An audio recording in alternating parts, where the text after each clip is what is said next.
Welcome to the Dr. Reilly Show.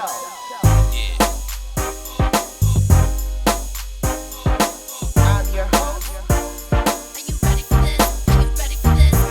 Dr. Anissa Reilly. Hello, everyone, and welcome to the Dr. Reilly Show. I'm your host, Dr. Anissa Reilly, and it is an honor and a privilege to have you join us today as we talk about a very important and sensitive topic, issues about sexual trauma. That's right, you heard me, sexual trauma. So today we have a guest with us who's going to walk us through sexual trauma. Her name is Nikki Brown, also known as the Coochie Coach. Nikki, welcome. Thank you, Dr. Reilly. I am so glad and happy that you agreed to join us today to talk about a very important topic, sexual trauma. Mm-hmm. So my first question to you would be, what does sexual trauma mean to you? Sexual trauma. Well, first of all, for me, they're two different things until they're merged. So sexual is a whole one experience, right? So that can be pleasant. That can be enjoyable. That's something that we invite into our lives, right? And then there's the traumatic piece, the piece that when it's not wanted, when it's invasive and someone comes into your space that you didn't require or ask them or any of that, and then they are merged together and then it becomes something altogether different. And so it is unwanted experience, but the traumatic part is the impact on the person. Like, how do they deal with this experience? How did this happen? Am I at fault? All these kinds of questions that comes up when someone is impacted by sexual trauma. And what's so interesting about those terms and the way you described it so vividly, I think everyone is clear now about what sexual trauma is that women, 1 in 5 women are victims or experience sexual trauma. Absolutely. And I know that you are part of that statistic.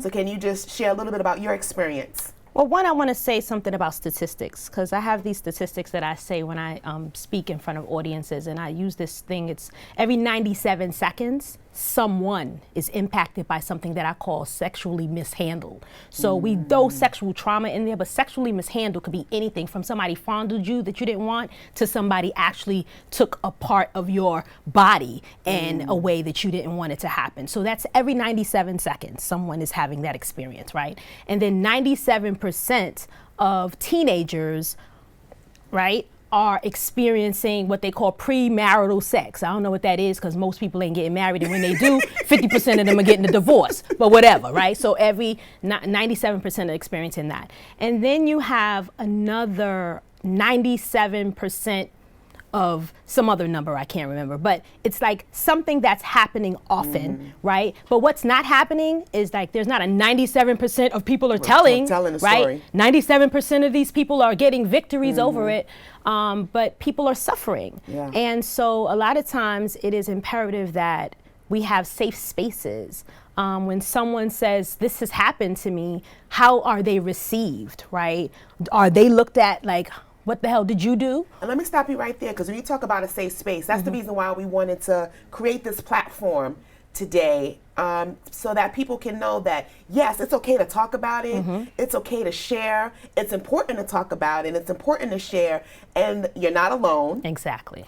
And those of us who have experienced some type of sexual trauma or sexual mishandling, okay, so I think that's important for people to understand. There's a sexual mishandling involved in this too, that there is an opportunity for us to be successful and not get stuck as trauma often does to certain people. Absolutely.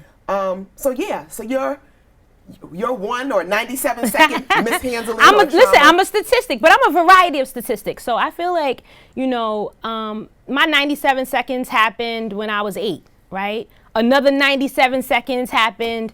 I know what it was. It was like every 97 seconds, somebody gets an STD or something. It's like all kinds of statistics that are happening. So, yeah, but for me, it has been, I would have to say, I had trauma that I didn't know about, right? That's called a blind spot. You got things that are happening in your life and you don't even know why, right? And so my 97 second happened at age 8, but I didn't think anything was different But my behavior, when I look back at it, from 8 to probably 19 was reckless. But I thought, hey, I'm good. I'm going to school. I'm doing all the right things.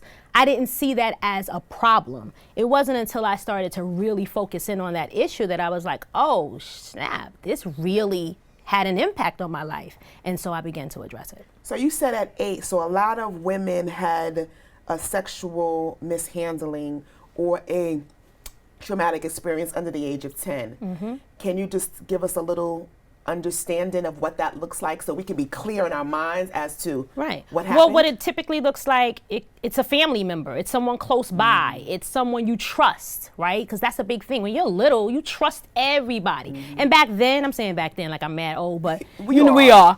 But in the 70s, it was, you can trust your cousin, you can trust your uncle, you can trust, like all of that. And they also force children to hug people, right? Oh, go hug so-and-so. Oh, go sit on so-and-so's lap. And there was no thing, right? Whereas now they're like, if a kid or a child is like, hey, I don't feel the vibe, then we are encouraged not to support that. And we are encouraged to support the child. And so then it wasn't that, right? It was, you can trust these family members and you can go and be in their company. And so for me, it was, I couldn't tell my mother. My mother, come on, you know my mother. I know your mother. So my mother was not the type, and she was a single parent. Right. How do you come home and tell your single parent that somebody we thought we could trust has done this thing? I already have this absentee other parent, so I'm gonna now risk, because my mother's the type that believed me, right, and would kill. And it's funny you said, I read something where, from a parent's good heart place, they tell their child, if someone does something wrong to you, if someone touches you inappropriately, let me know because I'm going to kill them. And I heard a victim of sexual trauma say the reason why they never told was because they knew their father was going to go to jail if they killed that person. Dude, I don't even need to say it. That's it. So in the parent's mind, the parent was doing what he or she knew to protect their baby, but from the child's perspective, it meant my parent could go to jail and I'm going to lose my parent. Absolutely. So we need to think about how we are assisting our babies and children and women, which we're talking about today, more specifically, to give them the tools and the strategies and the language to do that. That's the word, language. How are we languaging our support? Because for me, I did like you're saying. I immediately said, oh no, I can't tell my mother. She's gonna go to jail because my mother's the type that will kill a mother if they mess with me, right? So I'm gonna go, Mommy's gonna go to jail. I'm gonna be raised by God knows who, the molester's family. Right. Oh hell no, we can't let that happen. So let me be quiet about it. So can I fast forward a little bit? Yeah, because my question was gonna be, so how did you know you were in the mess? Like, when did the realization happen for you that you were in a state of mess? I was 14. I knew something was off. I was sexually promiscuous. Belligerent. I don't even know if the word was promiscuous. Promiscuous is the cute way of saying it, but I think that I was just reckless. And I was reckless thinking that I was being responsible or thinking that I was acting out in my own way because this is what I thought I wanted to do. But I was 14 years old. And I was in school. My mother paid for tuition, so I was in Catholic school. I was this safe space, so it seemed. And then one day, because I was acting out so much, one of the nuns invited me to therapy, and it was group therapy. And my friends were in group therapy, and so I was like, oh good, we get to go on Fridays, and we get lollipops. I was there for the Charms lollipop. I wasn't there to... Those are good lollipops. Those are good lollipops, right? I was there for the blow pop. I was like, okay, I'm gonna get a blow pop. All I gotta do is sit through this 50 minutes and get my reward.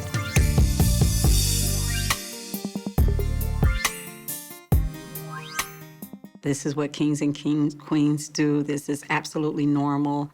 And I believed it. I believed that this was something that just happened to children.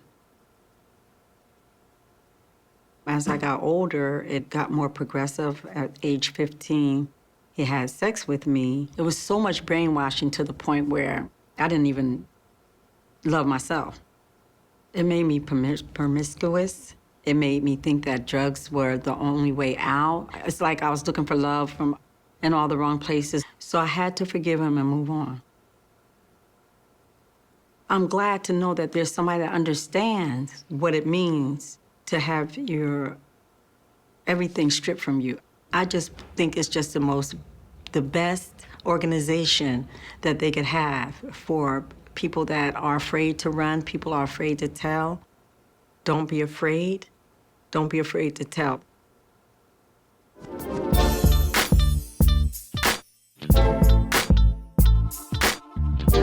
So I was 14, right? I was reckless. I was in therapy, group therapy. That was like important to me.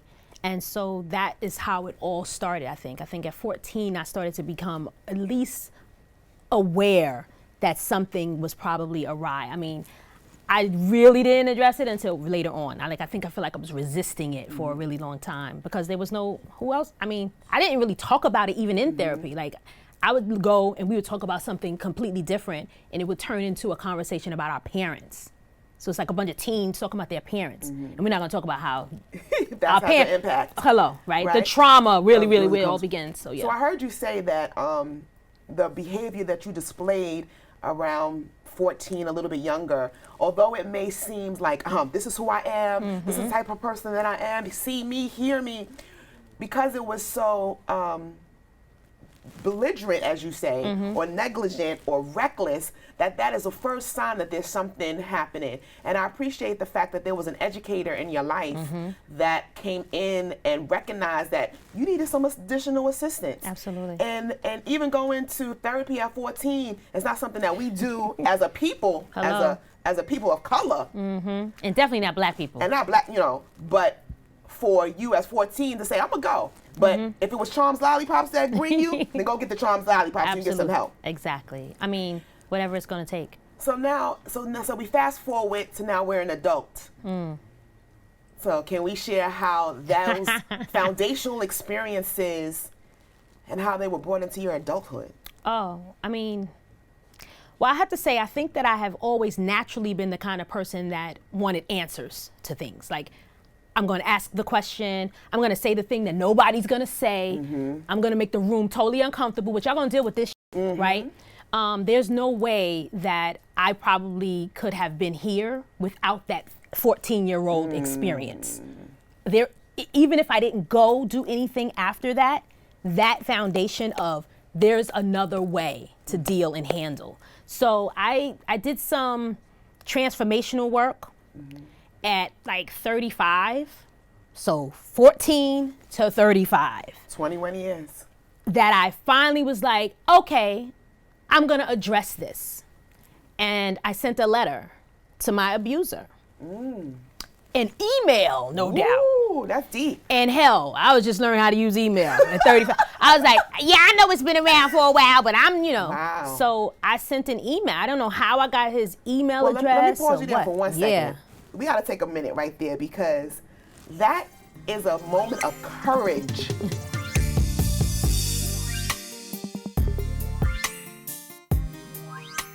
This would go on for hours, and when I would cry or when I would scream or when I would struggle, he'd like hit me over and over and over again to break me. After being married to someone who was abusive for 15 years, I walked away with nothing. I decided I was gonna heal myself.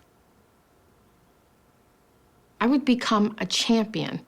I would take all this hurt, all this pain, and turn it into something uniquely positive.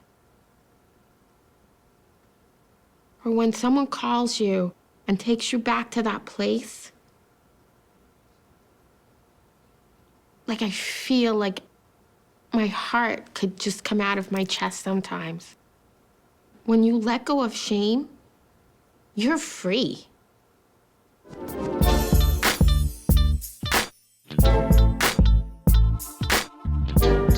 So writing a letter to your abuser takes courage. So can you share with us with that letter? Well, first of all, I have to say, like I said, I did this transformational work, right? And so at 35, and if at 14 I started the therapy that I didn't continue, but 35 going to this transformational session, there was a letter writing portion. And so we did letters like to our parents and all that, like healing your childhood. So I was like, okay, great. Then I was like, what if I wrote a letter to old dude? So I did that. And in the letter, I basically took it. Now, it was my cousin. He's 16, I'm 8. Y'all know the math. Always happens. Right? So for me, it was like, you was an old mofo. You knew better. There ain't no accident, ain't no oops, right? So in my mind, it was, I needed to clear that. I didn't know that was a thing. Now I knew it was a thing that had been playing out. So let me stop you right there because I think that's important, because sometimes 8-year-old children or even young children think that it's acceptable when a family member that's a little bit older than you does that. Absolutely. So not knowing it was a thing at 8 is permission to realize that you can now know as an adult, I need some help. Well, the other part I want to say about being sexually mishandled, fondled, whatever the hell people want to try to segment it, is that there's a part of your body that likes it. It's totally wrong what's happening, but there's a part of you that's like, well, maybe it feels good. I'm a human being.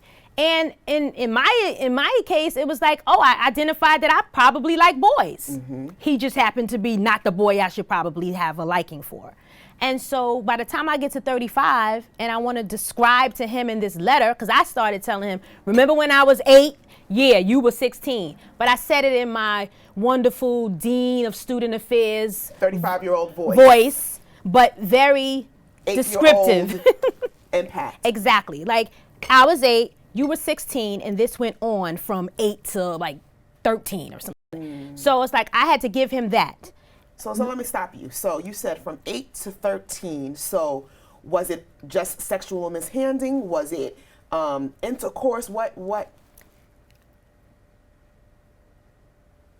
Because you know I'm gonna come back with another question. I know what you're asking, but are you asking was his penis? No, his penis never was in me. Not that, right? But it was my 16-year-old cousin. Right. So we can be clear about what happened, so that way we know what was he doing. Touching me, feeling me, hands all up in me. But here's what I want to say, because I need parents to understand this, right? Because the question you ask is what my cousin wanted to know later on in life when I said to her, yo, your cousin is trifling. Or when I said to his sister, your brother needs to be checked. And the reason why I want to stop us here and really make this clear is that there are a certain sect of people who believe if there's no penetration, then nothing happened. If there's no penis to vagina, or penis to anus, right? Or women do it to boys, right? We think that if that didn't happen, then it's not really molestation. Oh, it wasn't that bad. It's like saying to a person who gets gets assaulted by their husband. So, well, he just cursed you out. He ain't really punch you in your face. Right. Well, that's your husband. How can he really do something to you? But his words are just as deadly as his fists punching you in your jaw and making you having to get it rewired. So that's why I want us to pause right here so we could be clear that good touch, bad touch. That's how we teach 5-year-olds, good touch, bad touch. And so just because there is no penis to vagina interaction, penetration, or anywhere else, that doesn't mean that you aren't a victim. Absolutely. And hand to vagina is victimization all the same. Because if it's not warranted, if I didn't ask you, if I'm not consenting to this, then there is an invasion, right, of my innocence, if for nothing else. Right? Because I didn't know anything about that. I just know about me having my own body and keeping it pushing. And so I think, that's what I talk about just in general.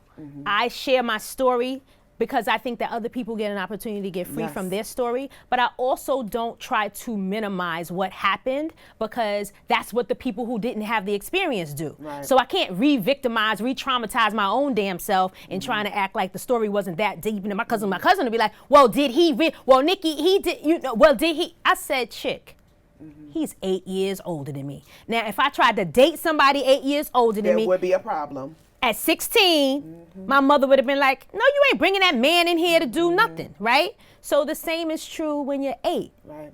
And so, can I tell you, something happened at 19, though. Go ahead, if you want to share. So at 19, I saw this person for the last time probably in my life before I saw him at 47. And he touched me. Like, it was eerie. I don't know how this even happened. It was like, we were in college, and I'm at my aunt's house. It's Mother's Day. All of the aunts leave the house. I didn't want to go to church. I didn't think this psycho was in the house. I'm thinking, I don't want to go to church. That's all I thought. I just drove down from Maryland. I don't want to go to church. So I ended up being in the house with him, and he was in the same room as me, and I had always made sure that I wouldn't be in the same room with him. And he put his hand on my shoulder. It was like ice. And in that moment, I had so much courage and power. Like I said, if you don't get your hand off of me, I will kill you. And I walked out of the room, and I found some place to be. This is my aunt's house, so I'm in some other part of the house, and I stayed there almost like safe until the rest of the family came. And I was like, I gotta tell my mother. And again, I still waited. I didn't tell her till I was like 21 years old. I want to say thank you for providing that description, because I had a cousin too. And it was no penetration, it was no fingering, but the acts that he perpetrated against me, I can honestly say right now that I was sexually mishandled by him. Come on. And I knew it. But because society has defined it as what we described it before, I always grappled with that in my mind, and I never wanted to accuse him. But as I sit here today listening to your story, he abused me. Absolutely. Because even to this day, his hugs, I'm like, "Nigga, don't touch me." Right. No, wait. So talk about to this day. So you think, so I told you I went through all this. Oh, I went through transformation. I'm going on this journey, right? Life is so great. I'm up in the Berkshire Mountains, sitting up there for 10 days in silence. I'm doing a whole lot of healing, right? Whole lot of healing therapy. What year is this? 2020? So 2018, my aunt has this birthday party, and it's a big deal. She's turning 70. Now, by this time, everybody knows. I done told the whole damn family. I didn't tell, only person I didn't tell, I call him my twin cousin, because we were born in the same year, but we're 8 months apart. He was the only person in the family, immediate family, who didn't know about this person. We're sitting there, my aunt's at the microphone, she's excited that she's having this birthday, and she's acknowledging all of the people. Now, it's a storm, a rainstorm outside. Everybody's come from all different places to come and celebrate her 70th birthday. And she acknowledges who I call the Grim Reaper, about how he came from blah, blah, blah to celebrate her birthday. And I'm like, word? My mother came from New York. You ain't even recognize her, and that's your sister. So this is what's happening in my mind. I'm like, did she just? So at that moment, I got to tell my twin cousin what happened, because I just couldn't sit with it. And I'm telling him, and he was like 47 years old, 46 years old, and he's bawling. He's in tears, like, oh my God, Nikki, I can't believe that you experienced this. I didn't know. I was like, yeah, cause you was on your own journey. And so I think what has to happen is, one, there has to be, because I have to be honest. My mother, to her credit, I mean, like, she loved the shit out of me, right? She would do anything for me, and she didn't know how to deal with it, right? Because she had seen this person after. So let me stop you there, because I think that piece is what brings us to what we see on your shirt. Yes. The Coochie Coach. The Coochie Coach. How did I write? So how did we get to the Coochie Coach, and as we still are processing? So take us on that journey. I mean, I've always been. I think that exposure or that experience was negative, but it also had me embrace something about myself. You talked about sexual. I'm sexual. Always been sexual. Ain't gonna never not be sexual, right? Amen. Like, it is therapeutic. And so I think it gave me the license, right, to get the support, to get the healing, to continue to do all my transformational stuff. But it also gave me this freedom, like, yo, you're not the only one who's ever gone through this, and God gave you a voice to speak about it in a way that other people just won't, right? And so I started on this journey, and it started off, I was like, I'm gonna do womb university. I did this womb healing. I've gone on this womb journey, and I was like, chick, that's not you. It couldn't even birth it because it just didn't seem authentic. And then I had like what they call it, like a focus group came to my house, and I was like, come on, y'all, we're gonna talk about this. We're gonna talk about what we're gonna talk about, Nikki. We're gonna talk about sex. We're gonna talk about right? We're gonna do that. So at that meeting, it became My P Matters. Right? I remember that. I took the U out because I thought I was doing something, but right? And so that was great. I rode on that for a while. I had events. I had T-shirts at home that says it. #. And then I said, oh shoot, I have a little girl. Yeah. My daughter has to be able to articulate who and what her mother does without getting the feedback. Right. And so my little 5, 4, 3-year-old needed to be able to say what her mother did with confidence, and I needed her to be able to defend if somebody ever challenged her. Well, she couldn't defend the P word. The P word, right? At 3 and 4. But she could defend Coochie, right? Because we teach her, say poo-poo, say this, right? All these other these cute words. Girl, cookie and all that. Until somebody's eating your cookie and you don't pay attention, parent, and you're not listening to your child, right? So I said with my friend one day, I was like, listen, I think I want to be the Coochie coach. And she was like, I like it. I was like, no, but do you hear me? I am the Coochie coach. And she was like, okay, cool. I like it. Let's roll with it. So that's in about 1 minute, can you just say, what does the Coochie coach do, and what can the Coochie coach do for us? Just what I did just now. Tell you what. Tell you how to. We talk about, like, really not tell you, right? I walk with you, like, I've been through some. Right? So you get the experience that I've been through something. I can support you with going through something, and there is no getting anywhere. We will be wherever we be through this process. And then it's about freedom, right? How do we go from this trials and tribulations to a triumphant experience sexually in the bedroom and beyond. So if any of you out there are connecting to any part of our stories that we shared, I would love for you to reach out to the Ask Dr. Reilly show. Absolutely. We'll give you the information to the Coochie coach. This is my girl, Nikki. As you can see, we keep it open, honest, and transparent, and we will provide you with some support and some assistance. Please know, if you've been sexually mishandled or sexually traumatized, there is assistance and there is help. So I'm gonna allow her now to give her contact information so that you can write it down and you can reach out to her. So I'm a real person. So I'm old school. I like phone calls. Okay. So you can call me, right? 646-399-3352. And if you're one of those people that's just not quite ready to have a conversation, there's always thecoochiecoach@gmail.com. And I'm on the gram. Who's not on the gram? Get on the gram. Everybody's on the gram at the Coochie Coach. But everything, reach me, everything, social media, Twitter, Facebook. I'm at the Coochie Coach and at the Coochie Coach podcast. Yes, and wait a minute, you do conferences. Yes. So is there one coming up soon? I should be having. Well, now we got to get out of this COVID thing. Yeah, I like live stuff, so I played around with the Zoom in October possibly, and it's cool. Everything is called Coochie Con, right? It's the Coochie conversation, and it's the con for the Coochie. But anyway, that's but yeah, so everything, all things Coochie. At the Coochie I'm Coach. sure you'll remember the Coochie Coach. Coochie Con. Look on Instagram, look on Facebook. Ask Dr. Reilly will have the information up. You have her contact information. So if your coochie needs a convo because you've been do some stuff, contact my girl Nikki. That's the Ask Dr. Reilly show. I thank you for joining in. And the purpose for all of this is to make sure that you are better for who you are and you can do the things that you want to do. We're out, people. Love y'all. Peace.